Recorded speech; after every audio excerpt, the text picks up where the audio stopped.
Hello, my name is Tom. Welcome to my presentation for the Complex Life of RNA. I'm presenting here a poster for DEWSeq, an analysis package for eCLIP data. In recent years, we found more and more RNA-binding proteins, and it is of huge importance to detect their binding sites. When we study the biological function of RNA-binding proteins, we want to know where they're binding and how they're binding. One method to find out where they're binding is eCLIP. eCLIP is an enhancement over the latest iCLIP protocol, and most importantly introduces size-matched input controls. This concept can be applied also to iCLIP, but most importantly it allows us to filter the huge or control for the huge background CLIP introduces. ENCODE has done a large screen with over 200 datasets of eCLIP datasets and from 150 proteins in 2 cell lines. This is a huge effort, it's a great effort. They used for analysis a peak caller called Clipper. Clipper is used on individual replicates, and then the peaks called from the individual replicates are filtered for those which are more enriched in the SMI control. Those are removed. The reported peaks are publicly available, and we had a look at them and could see that there's a big reproducibility problem. For some proteins, the reproducibility between the peaks is very good. For others, really, really bad. In average, it's about 57% of the peaks detected in one replicate can be reproduced by the other, which indicates a really huge false positive rate. Peak calling is very difficult, it's very tricky, and artifacts can occur, especially when introducing false positive. For example, we can see that there's a length bias. Longer RNAs do have more peaks. The binding of RNA binding proteins is complicated per se. In contrary to transcription factors, they can have not only sequence or position specificity, they can have bind to structures like stem loops or regions like UTRs. Also, they can stack and therefore give us a huge stretch of cross-link sites. We developed a workflow consisting of 2 packages. One of those is a Python package called eCLIP.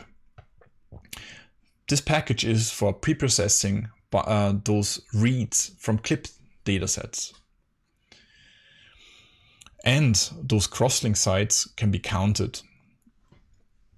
And then we developed DEWSeq, an analysis package for CLIP data. It is based on DEWSeq2, a very established tool in the RNA-seq community. And we expanded this and did differentially expressed windows. So we call for differentially expressed windows. So we use a sliding window approach and test for IPs over controls. When doing this significance calling, we take into account replicate information. That's very important. So that only reproducible peaks or reproducible windows in this case are called significant.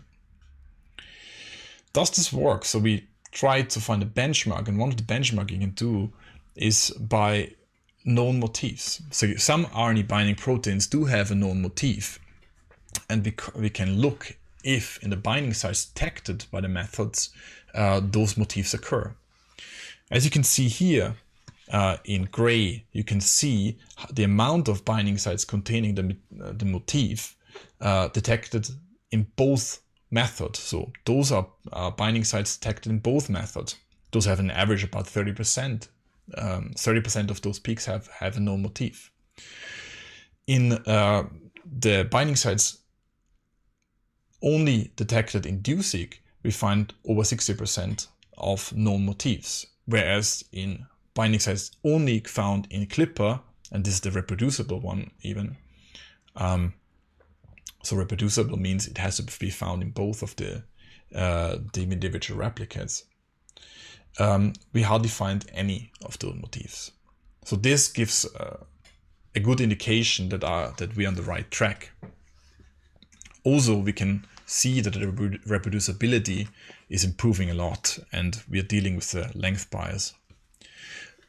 So overall, I want to summarize our advantages. The reproducibility is definitely one of the biggest advantages. By introducing the replicates and using replicates when doing significance calling, we really call peaks or binding sites which are reproducible in the replicates. Also, we are not biased towards any variation in expression, for example. Means that also binding modes, for example, we do not distinguish. We do not need an up and down to be called. We can call long stretches of enriched cross-link sites as well. And I think it's very important to highlight that then we can actually introduce complex models. It is based on DEWSeq 2, which is based on generalized linear models. Therefore, we can use an infinite amount of replicates, for example, or other complex setups. The prerequisites for our methods are replicates, but you should do replicates anyways. No reviewer would accept an RNA-seq with 1 versus 1 or 2 versus 1. And most importantly, we need input controls. This is size-matched input controls. Those are real controls for us. And it is not limited to eCLIP. You can also use iCLIP or IRCLIP for this. Size-matched input control is not eCLIP specific. We can make use of this with our method, and we could show that we actually find meaningful binding sites in our benchmark. And we really hope you like our methods. We really appreciate feedback. And please write us, call us. We are happy to discuss our approach. The packages are already on Bioconductor. DEWSeq is on Bioconductor. eCLIP is already on PIP. We do have SnakeMake workflow. SnakeMake is a pipeline where you can use it on your cluster. And we are very happy, and we thank everybody involved. And thank you very much for your attention. Thanks, and hopefully write and see you soon.